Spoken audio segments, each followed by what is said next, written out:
Hey guys, Joel's coming at you with another reasoning sesh where I challenge the status quo of the wisdom of the world and the church by diving deep into the ancient scriptures, uncovering meanings glossed over by translations, really cutting to the core of the metaphysical aspects of these ancient texts and applying it practically to situations in our present day. And today I'm going to be going over the Lord's Prayer and showing how it's not just ancient mundane liturgy, but how it actually taps into the metaphysical causal realm and really has much more manifestational value than we've been led to believe. Come now and let us reason together. Come now, we can talk it over.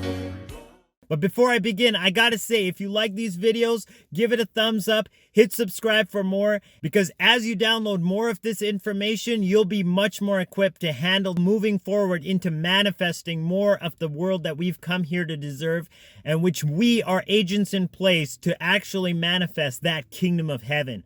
But with that being said, I'm just going to jump right into it. Reading directly from the words of Jesus in the Evangelion of Matthaiou, I'm just going to read the text and then I'm going to analyze each phrase. But before he begins, he actually says something very interesting. He says, when you pray, enter your closet. And when you have shut your door, pray to your Father which is in secret, and your Father which sees in secret shall reward you openly. Now, of course, this can also refer to physical isolation so that you're not distracted. But what is the real closet of awareness? That's your heart space. That's when you cut off all outer influence and you really tap into what's being broadcast in your own inner state of being. And then he goes on to say that when you pray, do not use vain repetitions as the heathen do, for they think that they shall be heard for their much speaking. Now, my family comes from a Roman Catholic background, and of course you have the rosary beads where you're basically saying the Hail Mary like 50 times and then the Our Father in between that. And that's exactly what Jesus is saying not to do. So it's very ironic that the mainstream church of Christianity is doing exactly the opposite of what Jesus said. But I'm not here to bash the beast today. I'm just going to get right into analyzing the metaphysical nature of the phrasing and the words of the Lord's Prayer. Let's get right into it, shall we? So Jesus says, after this manner, therefore, pray you. Our Father, which art in heaven, hallowed be your name. Your kingdom come, your will be done in earth as in heaven. Give us this day our daily bread, and forgive us our debts, as we forgive our debtors. And lead us not into temptation, but deliver us from evil. For yours is the kingdom and the power and the glory forever. Amen.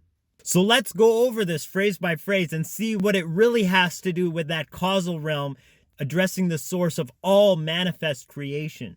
We begin by saying, our Father. Now, the Father, of course, is the source, and that is the source of all of not only our souls or our awarenesses, but the source of all physical creation.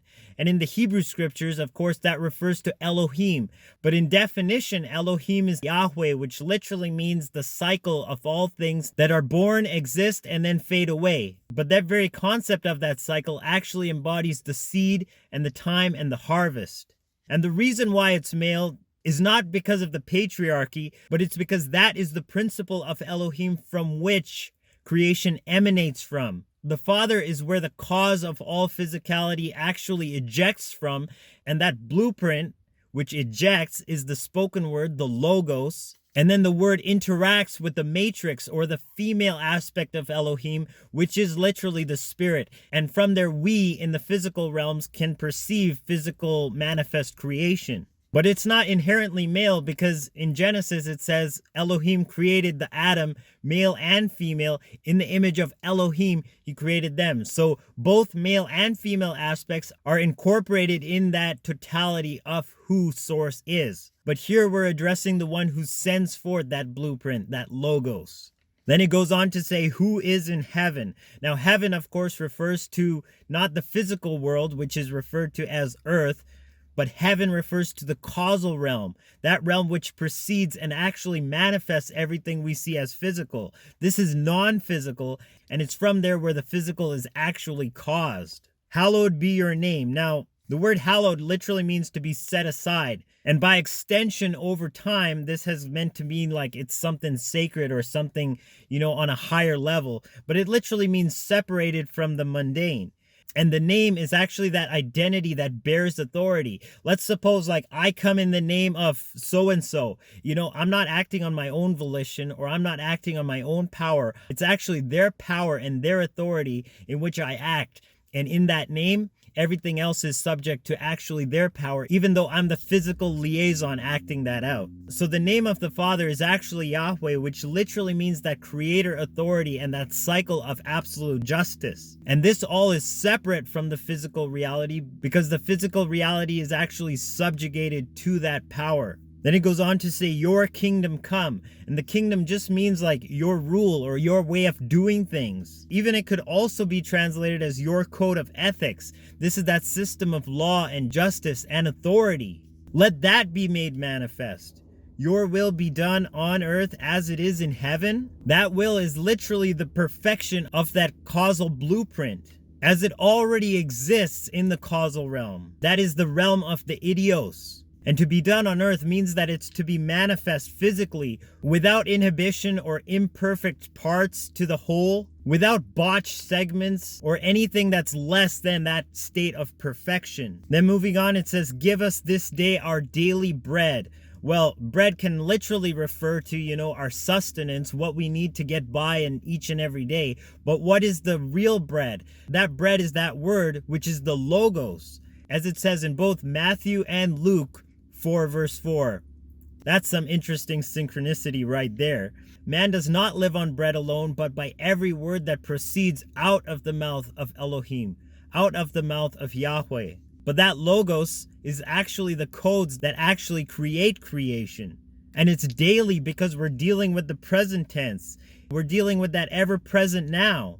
In the now, we have all we need. And everything we need is present. As Jesus also says that sufficient are the needs of the day for itself. Then he goes on to say, forgive us our debts as we forgive our debtors. Those debts refer to that seed time and harvest. What have you sown in the physical realm for you to actually reap a harvest deserving of what you've put out? Because what you put out is what you get back. As you do to others, so shall it be done to you. And a lot of things that are being owed to us, a lot of the seeds we've planted, we don't want to really reap that harvest, especially if it's in contrast to that absolute perfection of the eternal blueprint. That's what we really want to be forgiven from us, as we forgive our debtors. Because as humans, man, we judge each other. That's, just a part of our physical egos. But when we release that judgment against others and against circumstances and against anything that's coming against us in the physical realm, that contrast is released from us. So shall we be absolved from reaping a harvest that is in line with that kind of difference from the perfection of what Source really has for us. And lead us not into temptation. So as events manifest in time, we're really asking that the flow not be directed away from that stable mindset of faith and surety when we're distracted and we're led into being offset by these distractions in physicality, where they divert us from the real purposes and plans of Source. And we're run by our own fleshly egos, our desires, our jealousy in comparing our lives to, what someone else may have, or some ideal of perfection, that we're not realizing Source is guiding us through the circumstances to actually reach that plateau. We want to be out of that kind of push-pull mindset and delivered from evil. With our awareness removed from those limits of the distractions we already are succumbed to or are already entertaining. That is the real evil, because once you agree to a mindset that actually is limiting, then you're just going to manifest that limiting mindset as reality around you. And then it finishes up by saying, for yours is the kingdom and the power and the glory. Now, of course, the kingdom is that system of government, that system of creation, and that government is seed time harvest. What you put out is what you get back. As a man sows, so shall he reap. Do unto others as you would have them do to you. Instant karma is going to get you. All of that kind of stuff is summed up in that system of government. And the power is the ability that Source has to literally create and manifest that physical reality from the eternal blueprint, which is the Logos. And the glory is, of course, the splendor of all manifest creation. Like, look around. You can literally see how this all fits together and how we're living in this amazing ecosystem that came from a higher intelligence that actually is really worthy to be admired, to say the least. And of course, that intelligence is sources. That's what preeminates our own egos and literally manifests our own awareness. That is the source. That is the Father, the Lord of spirits, from which all spirits are ejected. I won't use the more graphic word that refers to the Father sending out spirits, but that's basically what it is. And that's why it's personified in that way. And of course, this goes on forever. In the Catholic tradition, they say now and forever, which literally means that now, present moment, is in that infinite time loop. It's that eternal now manifesting continuously into eternity, forever and ever and ever. Amen. So be it. Surely, beyond a shadow of a doubt, this is what it is, and so it is. Literally, the word amen comes from the Hebrew word amen, which actually comes from the Hebrew word emet, which means truth. So it literally means in truth, so be it. And that, my friends, is the actual metaphysical meanings of what the Lord's Prayer is actually saying. It's way more than just asking for physical sustenance. It's literally tapping into that causal realm and realizing that all physical reality is preceded by that higher causative blueprint that transcends physical reality. And he even goes on after the prayer to drive this point home of forgiving. Because if you don't forgive, neither will your Father forgive. And that just refers to, again, that contrast between the energetic state of being seeds sown that are waiting on reaping that physical manifestation of a harvest. If you don't forgive, you can't be forgiven of those differences and that contrast.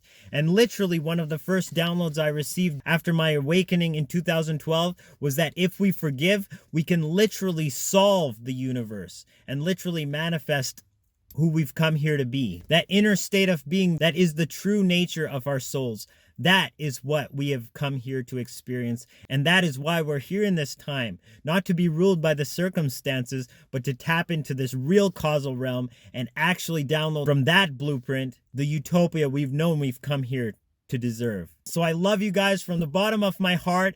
I hope you enjoyed this episode, and I'll check you again in another reasoning sesh. Joel signing out once again. Agape, Salaam, Namaste, Shalom.